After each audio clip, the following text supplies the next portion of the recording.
location and like institutional environment, are those important factors for you all, or were they in your search for postdocs? I guess anyone can take that. I'll go first. That I had no idea about any institutions in the US, so that was absolutely nothing to do with my decision. Mine was purely about the people. Mine's always been about the people who I'm working with more than where it's situated. I should have probably heard of the University of Chicago when I went there, but that's like a fabulous school. It's like top 10, and I was like, oh, well, okay, this is a good institution, but I've never heard of it. But I think we're very insular in the UK, and we have our own system with Oxford and Cambridge sat at the top. But yeah, it's just very nice to see. Like you can have a reputation from these places, but that's not really what you're there for. I mean, I don't think that.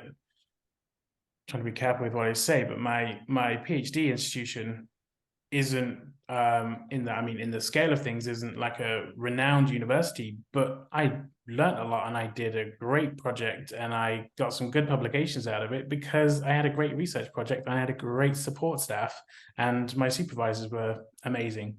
And that's nothing to do with the institution, that's to do with who I was working with. So I don't think that really matters in terms of the location.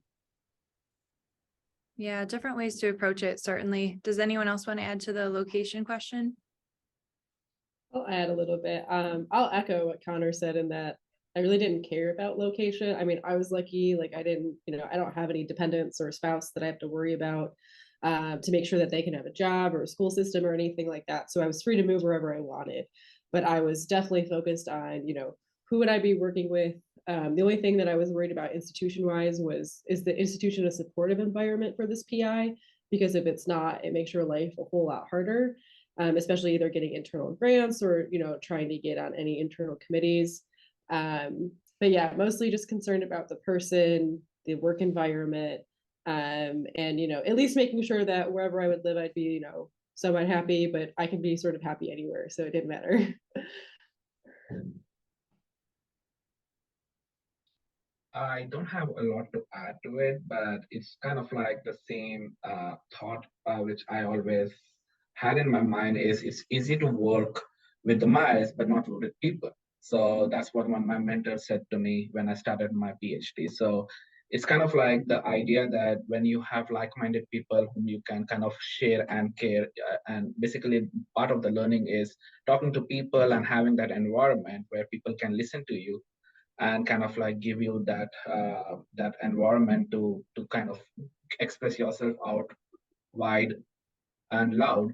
So that may basically give you a kind of like a kickstart to where you want to go from there. So definitely it is all about working with people and having that environment where you can kind of like start looking at. So one other thing which I can probably reflect back in my postdoc was when can I get started on writing a K99? Like how many years of experience is the university or as a PI wants me to work in the lab to start looking at to write my first grant, which is kind of like the advisor and an independent lab opening. That's a kind of like a bridge grant.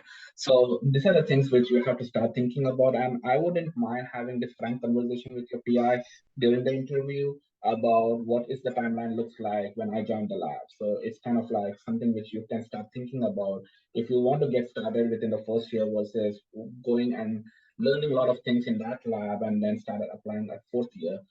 You have to make a choice for yourself at that point where you want to do it as early as first year of joining the lab or as late as fourth year of being in a postdoc position. So yeah, that's a good conversation to have too. We didn't talk much about this, but at least in the in the States, we have NIH funding mechanisms specifically for postdocs. So that's another way to approach someone is if they don't have funding, would they be willing to write like an F-32 or possibly a K-99 or something like that to get some funding?